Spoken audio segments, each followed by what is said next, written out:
ரெண்டு வெறி, இந்த ரெண்டு வெறி பிடிச்ச பொண்ணுதான் மஞ்சு. இவங்க எல்லாம் குடும்பத்துக்கு லாய்க்கல.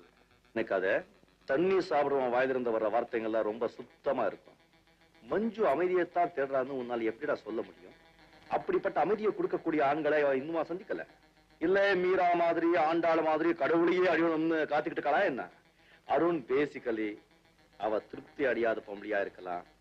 நிரந்தரத்தையே தேடுறவளா எனக்கு தெரியல. தினமும் ஒவ்வொரு ஆம்பளை கிட்ட அபேர் வச்சுக்கதான் எனக்கு தெரியற. இன்னைக்கு நீ, நாளைக்கு நான், அப்புறம் யாரோ.